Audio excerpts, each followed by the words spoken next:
Good evening, good afternoon, good morning, everybody, wherever you are. My name is Richard Walker. I'm an instructor for Global Underwater Explorers, and I'm going to try and talk to you about fundamental basic skills that will hopefully improve your diving. I think we can probably start this discussion by thinking a little bit about why people go diving in the first place.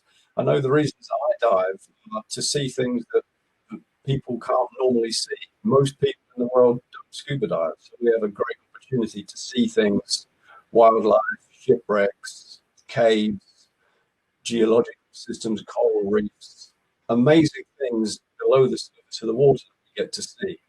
We get to interact with that environment, we get to take pictures or video of it, and we bring memories back, and we can communicate those memories to our friends and families and other people that we meet. Many people dive to escape from everyday stresses and troubles of life. It's a very peaceful environment. People dive for that reason as well. And other people dive to fulfill personal challenges, to learn new skills, to learn about new environments, or to visit new places. But ultimately, what we do when we scuba dive, it's our recreation, it's our pastime, or a hobby. We're trying to improve the quality of our life, if you like. So, to me, it makes sense that when we go underwater, that we have as good a time, have as much fun, enjoy that time as much as possible. And that really is what I'm going to try and talk to you about how we go about improving that the quality of the dive that we have. So I have a slide presentation I'm going to try and show it to you. I'm trying to switch back and forwards between it. So it's all about basic skills for me, and fundamental skills are things that will improve your diving. Now, my own personal experience of a diver, I've been diving since 1991, and any time that I was uncomfortable in the water, the equipment didn't fit me properly, I was cold, or I didn't feel that I had the right skill set to, the quality of that dive decreased. I didn't enjoy myself as much. So what I find is the more time that I spend on making myself comfortable, improving my skills, the better a time I have when I go out and dive for real. In my job as an instructor, when I'm teaching people to explore shipwrecks or to do deeper diving, anything like that, generally speaking, the things that we have to fix to help them do those new things are fundamental skills. They're the basic building block skills. These are the ones that always tend to collapse or tend to fracture a little bit when we progress on to new skills, or to new environments, take on new equipment, anything like that. So to me, the real foundation of having a good dive is on basic skills, and this really does improve the quality of the dive that you can have.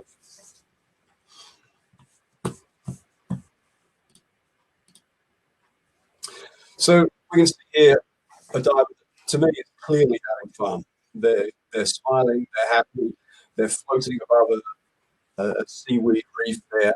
They're having a great time. They're clearly enjoying themselves. Their equipment looks comfortable. You can tell just by looking at them that they have good basic skills. They have good buoyancy. They have good trim. And they're not impacting the environment. They're not kneeling on the floor. They're not crashing into sensitive structures. The visibility is good. They haven't damaged anything by being there. And all these things go in to making sure that we do have a good dive. So let's take a look at trying to dissect this a little bit more. And I've stolen shamelessly here from Maslow's hierarchy of needs. You're familiar with that.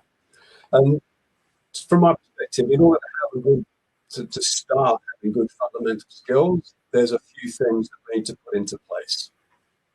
The most basic and most important skill that any diver needs is buoyancy and buoyancy control. The second level of that skill, the thing that goes on top of the buoyancy, is your trim. The trim in the water is the horizontal position that you take in the water. We see divers that try and swim around vertically in the water column like this. It's just not efficient. I'll talk more about it shortly. But trim is kind of the second layer to our comfort as a diver. And the other thing is your position in the water, your ability to place yourself anywhere in the water column that you choose. It's never fun to be moved around by the water, or to be feeling like you're falling over on your head with your equipment's rotating you, or the equipment's uncomfortable. Basically, to be able to position yourself to go where you want to go and see what you want to see is about your positioning. And there's three essential things that we need to put in place to master, really, for us to get a control over our buoyancy, our trim, and our position. We need good equipment. We need nice, streamlined, well-fitting equipment. There's no sense in taking a BC that's 3 sizes too big for you, or a set of cylinders that are just too heavy for you, too big. If they don't fit you properly, they're not streamlined, it will detract from your ability to maintain neutral buoyancy, to position yourself, and to have good trim. We need to feed in our knowledge. The reason we take scuba classes in the first place is to learn how we operate all this equipment and how we move around underwater, how we achieve neutral buoyancy. So we do need some knowledge to make us comfortable in water. And we need a currency as well. We need to be doing this on a regular basis. I know we're experiencing one of the worst pandemics that I've ever kind of heard of. I was out in the water for nearly 4 months, and I was very concerned about what my diving skills would be like when I got back in the water. I got back in the water in June or July after 3 or 4 months off, and there was definitely a degrading in the sharpness of my skills. I've been diving for 20 plus years. It didn't drop that much, but there was certainly a kind of a little bit of rust skill, things like that. So we do need to be diving on a regular basis. So let's start with the bottom of Maslow's triangle there, Maslow's hierarchy of needs. The most important skill that I mentioned, and the one that constantly causes divers problems, is buoyancy. Buoyancy is an ability to balance essentially all of the equipment that floats with all of the equipment that sinks, and those two things need to be balanced and equal. And when that happens, you are truly neutrally buoyant. I've just been doing a microphone for you, so let me see if I can get a bit closer. Is that any better?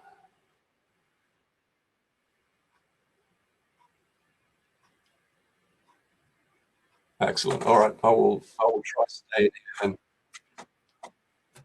So I was talking about buoyancy and how we try and balance the heavy equipment with the positively buoyant equipment. And what I find is that very, very few divers are overweighted. Now, it makes sense that if you're overweighted, that's no big deal, because you just add gas to your BC, which cancels it out. So you're again neutrally buoyant, which is true. You are effectively neutrally buoyant, but you're carrying extra gas in the BC to offset the weight that you carry around. So it's from the first kind of attempt at looking at this, it's inefficient. So there's a second level problem to this as well, though, one that many people miss. It's okay, you can balance everything perfectly if you stay at the same depth. But for example, if you move from 6 meter depth or 20 feet, if you go up 1 meter or 3 feet, the gas in your BC will expand by just under 10%. Now, if you're 10 kilos overweighted, okay, when you move up at 1 meter or 3 feet, the gas in that BC expands by 10% and becomes 1 kilo more positively buoyant. If you're only 1 kilo overweighted, exactly the same process happens, but when you move up at 1 meter, you're only now 100 grams positive. Now, what this means is the closer you can be to being correctly weighted, so carrying the smallest amount of weight possible, then better off your buoyancy is going to be. You're not going to get wild fluctuations in the vertical direction. So try not to be overweighted. Do a proper weight check. And right at the end of this presentation, I'm going to talk you through exactly how you go about doing that.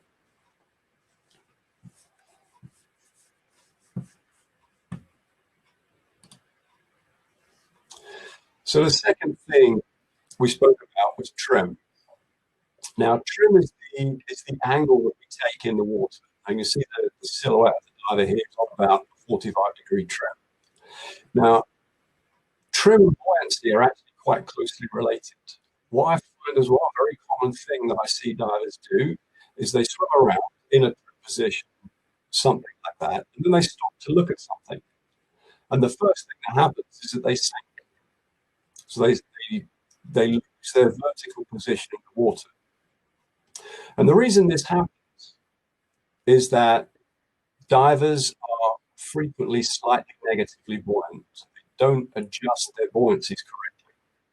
And while they're swimming, okay, their feet are kicking water to make them move forwards, but it's also pushing water down as well. So they're actually giving themselves some lift. And when they stop swimming, they start to sink. So they either have to adjust their buoyancy or start swimming again. And again, this is inefficient. It leads to divers crashing into coral, disturbing silt, shipwrecks. It's damaging to the environment, and again, it detracts from your enjoyment of the dive. So what we want to be is nice and flat in the water, like this diver. Now, when this diver kicks their feet, when they propel themselves around, all the water is going to be directed backwards. So they'll move perfectly horizontally. And when they stop kicking, they won't sink as long as the buoyancy is set right. So here we can see that buoyancy and trim will interact with each other. And if you're not in good trim, then it's almost impossible to have good buoyancy. And equally, if you've got good buoyancy, you need to have good trim. Otherwise, you don't stay at the same point in the column. The simple kind of features of trim also are that you're more efficient swimming around. If you're at 45 degrees like this, you're going to impact the water. You're going to be causing drag in water like this. If you're flat and horizontal, then you slide through the water much more effectively. And finally, on ascents and descents, you want to be under much more control. Here is where you want your body to be in a position that causes drag. So vertical aspect of your dive, the ascent, the descent, a nice horizontal trim position will very much help you with regaining that control and therefore having more fun and enjoying your dive more. So that's basically how we make ourselves static in the water. Okay, so we can become neutrally buoyant, we can come into good trim position, and we can swim around using our fins to propel ourselves without causing ourselves to lift, without sinking when we stop swimming. So this basic set of skills, buoyancy and trim, to some extent propulsion, will help us be better divers. What I want to do now is to look at a couple of different types of kicks that you might want to think about developing if you don't know how to use them already, that will help you swim around efficiently in two directions, forwards and backwards as well. Now, forwards, most people know how to swim forwards, but not many people swim backwards that easily. Now, if you want to take a picture, if you want to stay stable on an ascent line, not swim around with teammates, not crash into things underwater, then a back kick is a very, very useful tool. So the first thing I'm going to show you is something called a frog kick, which is a kick that I use for about 70%, 80% of my diving. It's a great kick because all of the water gets pushed backwards, which means it's very efficient and allows me to swim forwards. There's no up or down vectors, if you like, in the propulsion. And the second one is the back kick. So let me try and show you those now.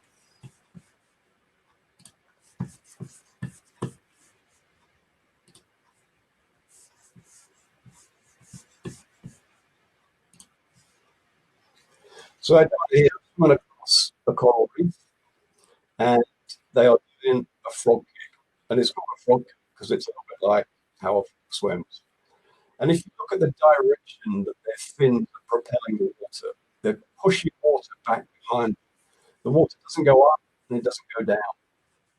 Okay, it purely gets pushed backwards behind. So this means it doesn't kick up silt in a wreck or in a cave. It doesn't push water down, which will then give you up thrust. It basically is a very, very efficient, easygoing kick to do. So try and find work kicks like a frog kick to help you move around the water without impacting your environment, without messing around with your buoyancy too much. So the next kick I wanted to show you was this back kick. Now, if you've never seen anyone back kick, all right, it's quite an impressive thing to see. Most people just kind of waft with their hands like this to move backwards, or even worse, put their hands on the bottom, push backwards, or grab onto things. And you don't do that on the land. You don't grab onto things when you want to stand still. You walk backwards. Your car has a reverse gear on it. We can function without it, but it's without a reverse gear on a car, but it's not ideal. So it's really great if we can have a backwards kick. So let me show you how this backward kick works. So it starts off, of course, like all kicks, with buoyancy and trim being in place.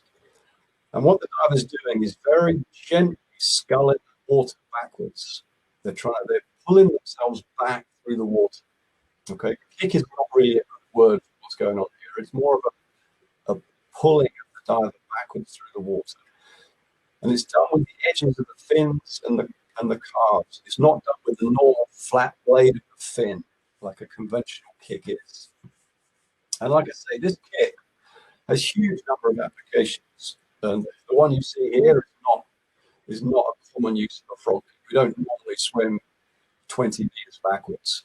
It's used as a position or adjustment kick so that we don't have to use our hands, so that we have a camera in our hands. We don't have to drop the camera to back up or crash into things.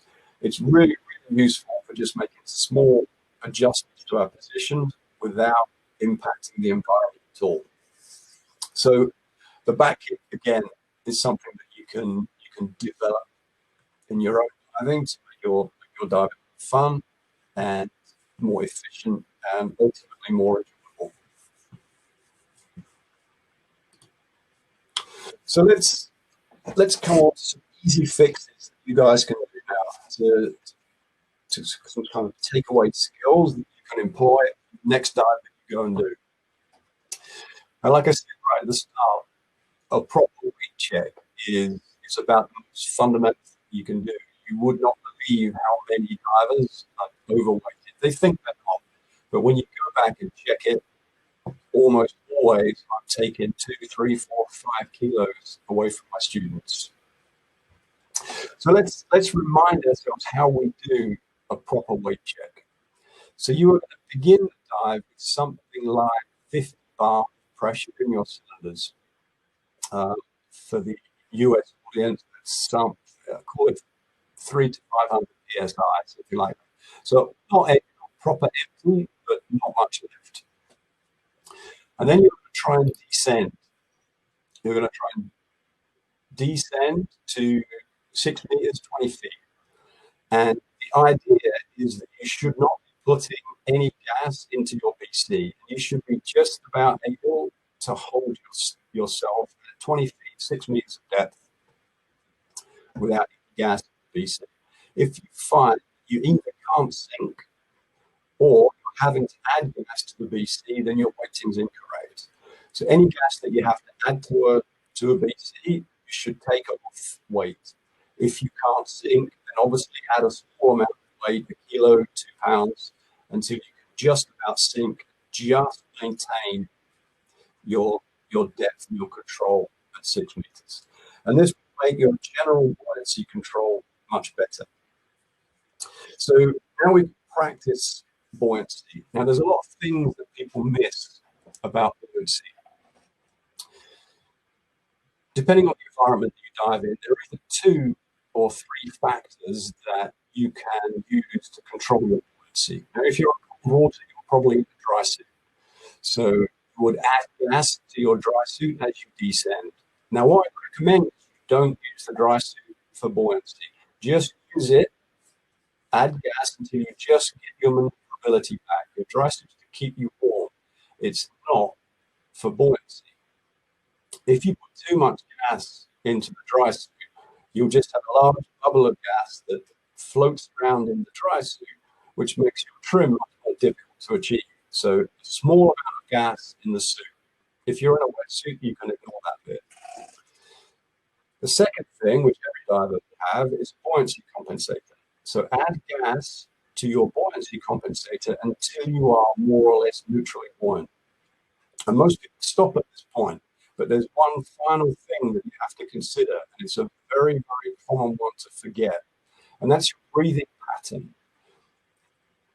Most people, if they put all the way in and all the way out, they have something like between 5 and 6 liters of gas in their lungs. So they can move and adjust their buoyancy by 5 or 6 liters. Now, if you achieve your buoyancy using your BC and your lungs are completely full, you're breathing on the top of your lungs, I like to call it. So you're kind of breathing here. Basically, what will happen is when you get distracted to take that photograph or excited by seeing something, your breathing pattern will change. You will lose focus on keeping this artificial breathing pattern, and you will sink back to here, and then you will sink. So the final check you should do to make sure you've got good buoyancy is to make sure you're breathing right in the middle of your lungs. I call it that watching TV pattern. So pretty much the breathing pattern that you have now should be right in the middle of your lungs. It gives you the ability to breathe in, to ascend, or to breathe out, to descend and adjust. But make sure your breathing pattern is in a relaxed point on your lungs. Check your trim. The easiest way of doing this is to just gently sink down onto a horizontal surface and see what touches the floor first, okay, assuming it's not a sensitive environment or anything like that. So if it's your knees that touch the bottom first, okay, just try and straighten out your body. Tip your head back, try and keep a straight line between your shoulders, down your spine, your hips, and your thighs. Keep all that straight line. You can put some core muscle tension, apply some core muscle tension, and that will tend to straighten you out. Clench super tight, but just put some tension into the buttock muscles, and that will lift up your knees as well. And then you'll find yourself coming into a nice trim position. Get a friend to video you. Most people have got access to a GoPro or a power lens camera now, so get them to shoot you with their power lens and see what position you are actually in the water. You'll often be surprised at the actual position you come up in. If you've got equipment that doesn't fit you properly, if there's things dangling, it's not all tied away nicely, try and make it streamlined. Try and get equipment that fits you properly. And again, that will make it easier for you to achieve good neutral buoyancy, nice trim, and be efficient when you swim through the water. So you can do that on your own. You can go and watch videos on the internet. You can get your friends to give you coaching and feedback. But the simplest way, the easiest, cleanest, most efficient way is to take a GUE fundamentals course. It's a four-day event where the instructor will focus very hard on how your equipment is put together, how your buoyancy is established, look at your trim, your ability to do all those kicks, the frog kick, the back kick, and all the other kicks, a whole bunch of other kicks as well, and some really solid extra dive skills like gas sharing, valve drill, deploy a marker buoy, and some rescue skills as well. It's a 4-day event, and it really does polish your skills at whatever level of diver you are. You can go to GUE.com, you can find your local regional instructor, and I'm sure we'll be able to help You can look at GUE.TV as well, and there are lots of videos, kind of tips and hints on just general diving skills as well. So that's kind of my summary really on how fundamental skills can really make you or help you enjoy your diving more. So I'm going to stop talking now, and hopefully I've got some questions.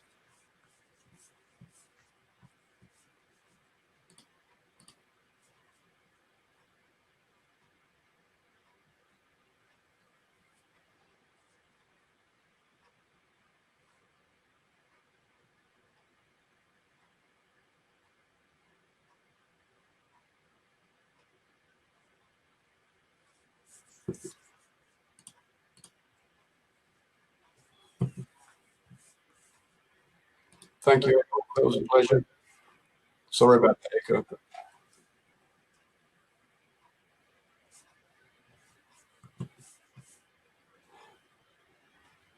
I'm going to go over to the GUE booth now. If anybody wants to come over and have a quick chat with me, I will be over at the GUE booth in the next 5 or 10 minutes. It's quite late here in the UK, so I'm not going to stay for much longer. You're welcome, Scott. Thank you.